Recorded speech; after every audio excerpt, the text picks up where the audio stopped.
अब खबरें विस्तार से। राष्ट्रपति चुनाव में यूपीए उम्मीदवार यशवंत सिन्हा जयपुर दौरे पर है, जहां होटल क्लार्क्स आमेर में राष्ट्रपति उम्मीदवार यशवंत सिन्हा विधायक दल की बैठक से पहले मीडिया से रूबरू हुए।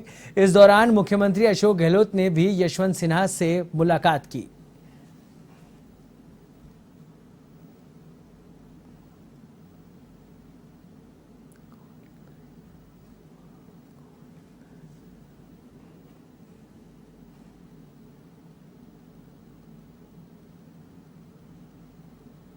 मिनिस्टर भी हैं हमारे उप मुख्य सचेतक महेंद्र चौधरी जी, सबकी तरफ से हमारे कांग्रेस पार्टी के तमाम विधायक और सहयोगी दल जो हमारी सरकार को समर्थन दे रहे हैं, उन तमाम की ओर से कांग्रेस पार्टी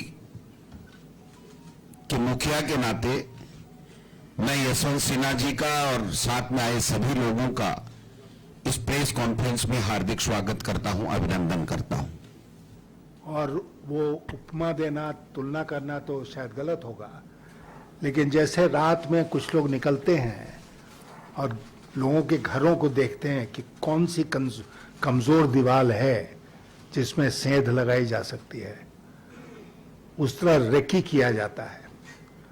कौन कमजोर कड़ी है, कितनी कीमत पर ये कमजोर कड़ी हमारे हाथ में आ सकती है, और उसके बाद एक एक करके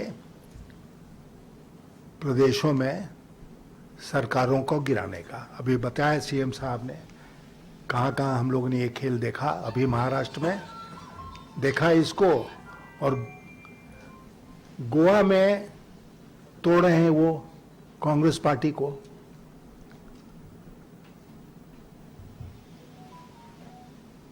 ये सब राष्ट्रपति चुनाव के ठीक पहले क्यों हो रहा है? कहने को तो सत्ता पक्ष बहुत विश्वास में है कि हम जीत गए राष्ट्रपति चुनाव, यशवंत सिन्हा बेकार खड़े हैं, हारे हुए उम्मीदवार हैं, तो फिर ये खेल राष्ट्रपति चुनाव के पहले क्यों हो रहा है? इसलिए हो रहा है कि इनको कहीं ना कहीं इनकी संख्या में इजाफा हो जाए।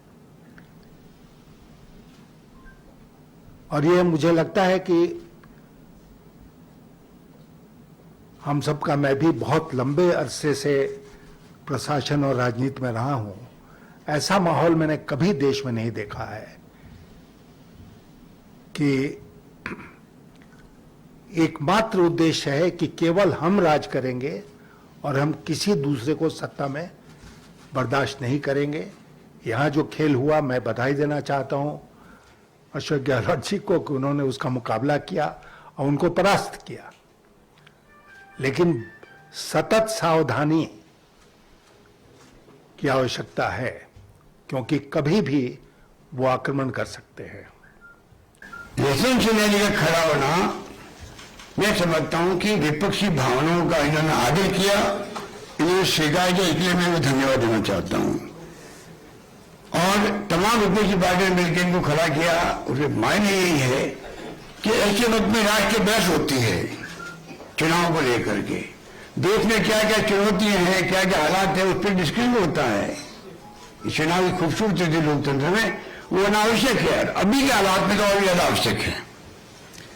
इसलिए सरकार गिरे जा रही है। मैं प्रधानमंत्री जी से, अमित शाह जी से पूछना चाहूंगा कि 70 साल में ये आप नया फॉर्मूला कहां लेके आ गए हैं? थोक भाव में खरीदने लगे आप कांग्रेस को, थोक भाव में। पहले सुनते थे कोई इक्का दुक्का चल जाता था, अब तो थोक भाव में 50 लोग सीधे महाराष्ट्र के अंदर। आप सोच सकते हैं कि नया फॉर्मूला आ गया है। गोवा, मणिपुर, कर्नाटक, मध्य प्रदेश, महाराष्ट्र और राजस्थान आपके आशीर्वाद से बच गया। कमी नहीं रखी उस वक्त में, कमी नहीं रखी थी। खूब गुमराह किया हमारे लोगों को समझ में आ गई, बहुत बड़ी बात है। मैं उनका आभारी हूं, मुझे समझ में आ गई सबका, क्योंकि हमारी सरकार चली जाती है, आपके सामने बैठा ही नहीं होता। तो आप सबकी दुआओं से बैठा हुआ हूं और मुझे गर्व है कि हमारे साथियों ने, विपक्ष के जो साथी, चाहे वो सीपीएम के थे, चाहे बीटीपी के थे और चाहे वो इंडिपेंडेंट थे, सबने हमारा साथ दिया। हम लोग सरकार बचा ले गए, वरना उनका तो पूरा षड्यंत्र था।